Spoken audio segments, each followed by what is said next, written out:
મુખ્યમંત્રી ભૂપેન્દ્ર પટેલની અધિકારી મંત્રીઓને ગેસ પાણી અંગે સ્પષ્ટ સૂચના। આજે મળેલી કેબિનેટની બેઠકમાં ગેસ પાણીના જથ્થાને લઈને સીએમે સૂચના આપી છે। ગુજરાતમાં ગેસનો જથ્થો ખોરવાય નહીં તેવું આયોજન કરવા માટે સીએમે સૂચના આપી છે। કેન્દ્ર સરકારની માર્ગદર્શિકાનું કડક પાલન કરવા સૂચના આપી। અધિકારીઓને કેન્દ્રીય એજન્સી ગેસ કંપનીઓ સાથે સંપર્ક રાખવા માટે પણ સીએમે સ્પષ્ટ સૂચના આપી દીધી છે। વધુ જાણકારી અમારા સંવાદદાતા હિરેન રાજ્યગુરુ પાસેથી પ્રાપ્ત કરીશું। હિરેન, ગેસ અને પાણી અંગે મુખ્યમંત્રીએ અધિકારી અને મંત્રીઓને શું સ્પષ્ટ સૂચન કર્યું છે?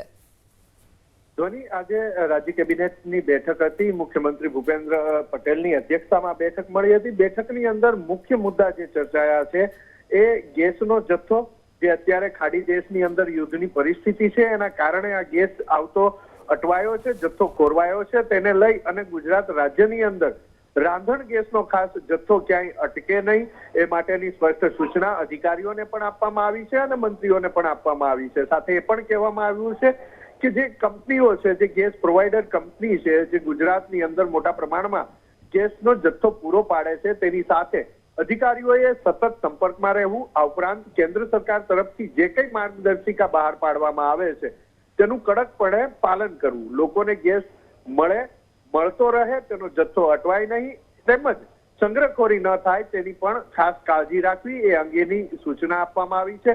સાથે જ ઉનાળાની ઋતુની શરૂઆત થઈ ચૂકી છે, ત્યારે આ ઉનાળાની ઋતુ દરમિયાન ક્યાંય પણ પાણીનો જથ્થો ખૂટે નહીં એની પણ તકેદારી રાખવાની સૂચના આપવામાં આવી છે।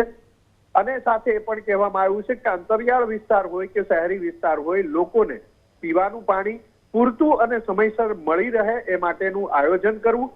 સાથે જ ઉનાળાની સિઝનમાં જે ખેડૂતોને પાણીની જરૂર હોય છે સિંચાઈ માટે, તો એ પાણી પણ ખેડૂતોને પૂરતા પ્રમાણમાં મળી રહે તેવું આયોજન કરવા માટેની સૂચના આપવામાં આવી છે। સૌથી મહત્વપૂર્ણ બાબત કે ગઈકાલે મુખ્યમંત્રી અને નાયબ મુખ્યમંત્રી દિલ્હીના પ્રવાસે હતા।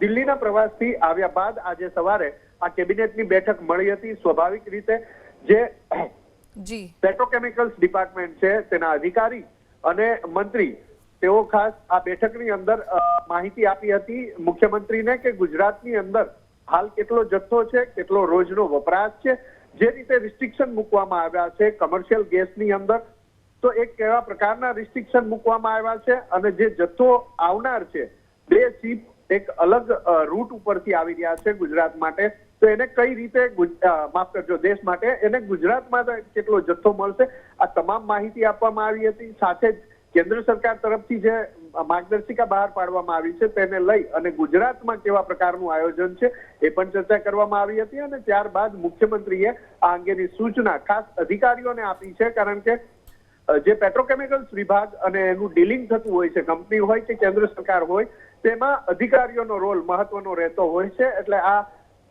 સૂચના કડકપણે પાલન થાય તે માટે અધિકારીઓને આપવામાં આવી છે।